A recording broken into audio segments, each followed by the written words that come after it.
1, 2, breathe. Carrie sits on the ground surrounded by trees. The wind is enough to penetrate the thin layer of her second-hand hoodie.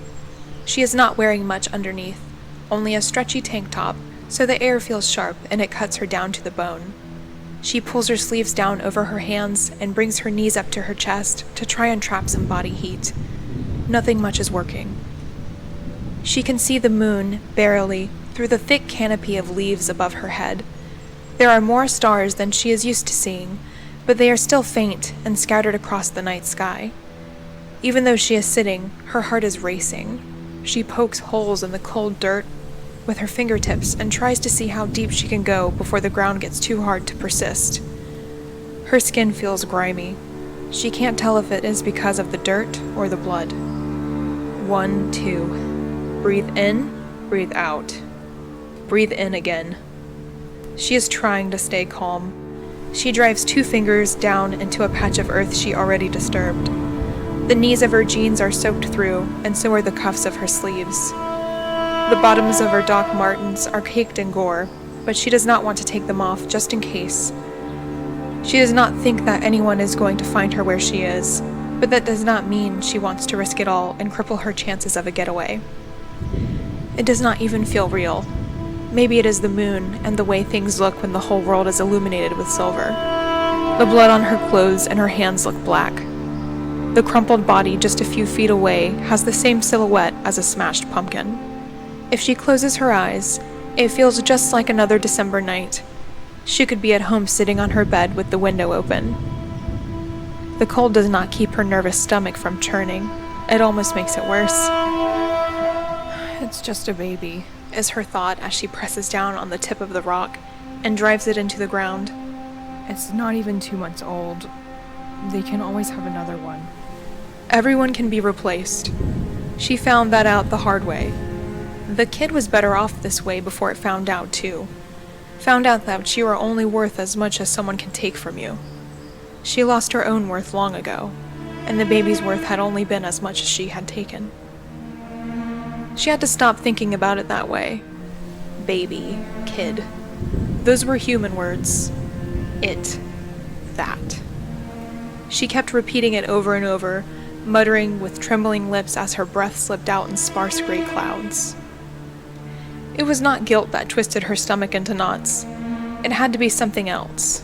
Well, maybe the more she thought about it, the guiltier she felt, but there was no use dwelling on it.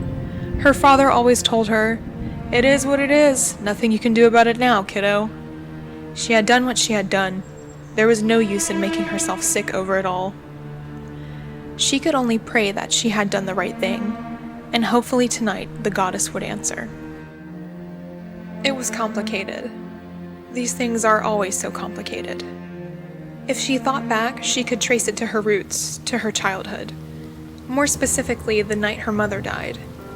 Carrie was young, 11, and between hospital visits, the last moments, relatives crying and squeezing the life out of her, and taking care of her little sister, she had not slept in 3 days. The night before the wake, she was wide awake, desperately tired but too anxious to sleep. She had crawled into bed and thrown herself face down into the beaten pillows. She had an old boombox playing the same CD over and over again, anything to drown out the sound of her father's drunken sobbing. She would have felt less pity for him if she could have looked into the future and seen him hitting her sister with a wooden spatula over and over and over, and never for anything serious. The night before the wake, her CD skipped enough to be annoying. She sat up to fix it, but something felt wrong.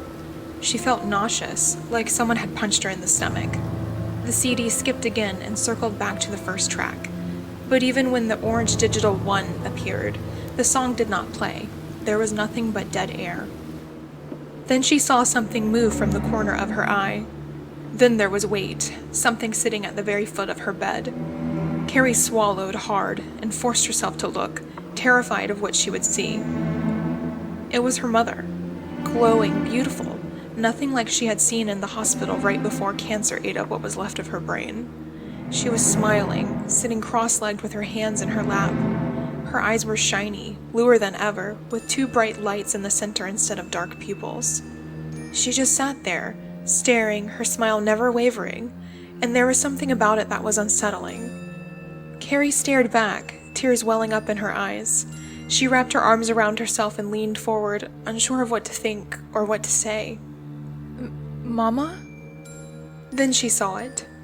Something was standing behind her mother, playing with her glossy brown curls. Black fingers wove through thick tresses, pulling them into a dense braid. Carrie tried to make out more, but it just looked like a black shadow with two white lights as narrow as pins driven into the sunken hollows of what would have been eye sockets. She felt a scream surge up her throat like vomit, but she swallowed it down. The last thing she wanted was for her dad to come crashing into the room. Whatever this was, she did not need him to see. Her mother reached up and touched the black hand that was combing its long fingers through her hair. You do not need to be afraid. Her mother's voice was distorted, like it was riding on the waves of a badly tuned radio. Anai is taking care of me. Carrie was frozen. She opened her mouth to ask more, but she blinked once and her mother was gone. The shadow was gone too, and her CD was playing again.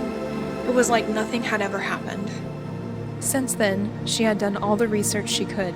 She looked for Anai in every book about every god and every pantheon. She never found anything. A little time went by and the whole experience faded like a bad dream. Her real world was nightmare enough. Her father started drinking at the funeral and never seemed to stop. He lost his job, they lost their house. They moved to a smaller house in a smaller town, but that did not seem to help. Government assistance paid for most things, and her dad's pride was shot. It got to the point where he did not even need a good reason to take a belt or switch to either of his daughters. By 13, Carrie was stealing his cigarettes. By 14, she was stealing his beer. By 15, she had learned to scream back. Her sister never learned and was an easier target. Carrie's dad stopped beating her. He never stopped beating her sister. When she was 16, she saw her mother again. This time she was standing in the middle of the room. Carrie came home from school and went to throw her book bag on the bed, and there her mom was, standing by the window in the middle of the goddamn day. The front of her clothes were covered with blood. A pair of hands, as black as ink, were wrapped around her face, fingers covering her eyes. Carrie stood frozen for what seemed like an eternity. When she finally managed to pull her gaze away, just for a second, it was all gone. That started it. She did not have any money, did not have access to Dick out in the middle of nowhere, but she was determined to find what was going on. She cut open a cereal box and made her own Ouija board. She tied some string to a screw nut and called it a pendulum. She had no idea what she was doing. She only knew what she had retained from her earlier years of occult obsession at the local library. Results were inconclusive in either case. She gave up both pursuits and shoved them under her bed to be forgotten. She never saw her mother again, but she started having dreams. And the dreams were better for a while. They were so much better. They were always in black and white, every single one. The only spot of color was the woman who appeared. She was beautiful. There was no way to describe her other than ethereal. She was dark-skinned with long jet black hair and deep brown eyes. The center of her eyes were white lights, too blinding to look at directly. She wore a long red dress that flowed and clung to her curved figure. She looked like a model, a queen. That was always the impression Carrie had. This woman was a queen. She never spoke. She always used her jeweled hands for gestures and signs that somehow Carrie always understood. Carrie found that she could speak back the same way, and that is how these dreams always went. She eventually learned that the queen had a name, Anai. She was the spider goddess. She was the mother of nations. Sometimes in Carrie's dreams, the goddess stood over rivers of blood. She had skulls slung around her waist. Sometimes she had intestines wrapped around her neck and hands like yards of rope. She was always beautiful, always fearsome. Despite the gory imagery, she was never terrible. Carrie never felt horror, never felt fear. The goddess was there to guide her. She was not doing any better in school, and she had her dad to thank for that. But she was starting to make friends. She met Taylor, who worked at the local grocery store. She was only 3 years older but already married. She was perfect, something about her, she was gentle. Motherly, which was a hard word to say. Carrie loved her, would have dated her if she had not already been taken. The dream started to change not long after that. In the monochrome world there was a tree, a giant thick redwood, and from its lowest hanging branches she saw her father hanging there, a belt wrapped around his neck. He would open his eyes and see her, and blood would pour from his nose. The goddess would appear beside him and touch the back of his head, gripping his hair and rolling his broken neck around so that the jumbled bones crackled. Kill him. The goddess would sign. Kill him before he kills you. Kill him or leave him. 1, 2, breathe in. The memory was a hard one, and now Carrie was staring at a large, thick tree. She half expected her father to drop down from the branches, gagging on his own blood, and from the belt straining against his throat. She closed her eyes. She shifted her thoughts to something else. Taylor. She had been there through every breakdown. Every time Carrie woke up at 3 a.m. or later, sobbing into the phone because she thought her father was going to kill her. She was there when Carrie called in the middle of the afternoon, a deadpan voice and a backpack full of only the necessities. He took Bailey to the hospital. I have to go now. Taylor took her in. She and her husband had been nothing but welcoming. They did not have much, but what they did have, they shared. It was perfect. Taylor was kind, giving, and generous with her attention. She was the missing piece. She was warm. She was soft. And she was pregnant, finally, after trying for a year. The baby occupied her mind, her time, and her funds. She must have run a dozen names by Carrie, who never bothered to learn them. Whatever they had settled on, Carrie pushed them to the back of her brain. It is what it is, kiddo. She must have dreamt the same thing a dozen times. The monochrome world, the forest just like this, stomping on the back of that stupid baby's neck until she felt its spine break underneath her boots. Every time she looked up, she saw the goddess. She saw those graceful dark hands and golden rings glinting as they spun.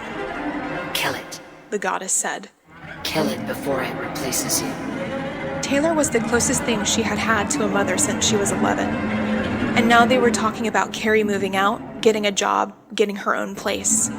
They were evicting her. They would need the room for a nursery. They were replacing her. They had their own baby, their own blood to worry about. Just the thought makes her feel like she's going to throw up, like all the anger and hate is going to come up like black vomit and paint the forest floor. She is not entirely sure she isn't dreaming now. It does not help that the blood looks black. The moon washes out everything, making the forest monochrome. There is no color, and she is waiting. She has to see some color. She has to see the goddess. The goddess will tell her if this is all a dream, and once she appears, she will sign the words. She will tilt her head and everything will melt away. Carrie will wake up and it will be the same thing. The same shitty dead-end existence. Or not. Maybe it will be something else. Her hands are shaking. She can smell the blood, a sour scent like pennies left out in the rain. She tries to wipe it off her hands and onto her jeans, but that just makes it smear everywhere.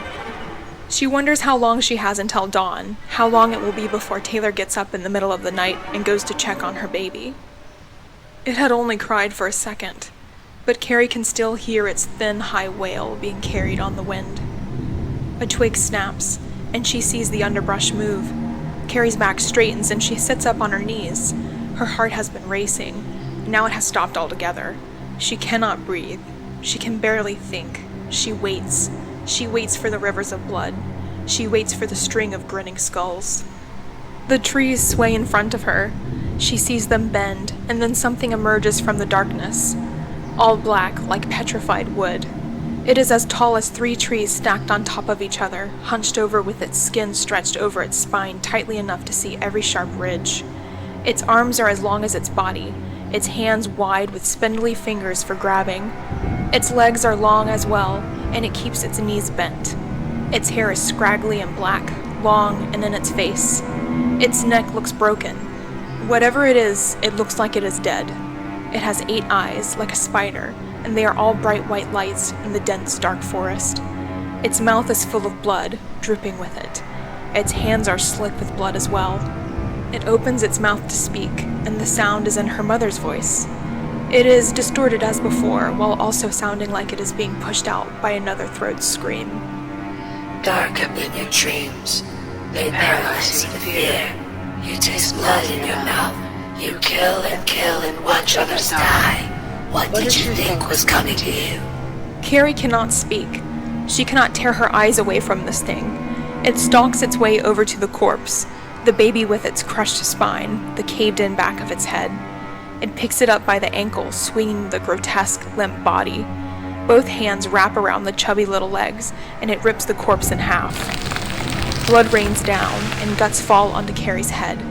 She screams as she watches the creature rip the bones from flesh, tearing the corpse apart and crackling the bones, grinding them down with a mouthful of razor-sharp metal teeth.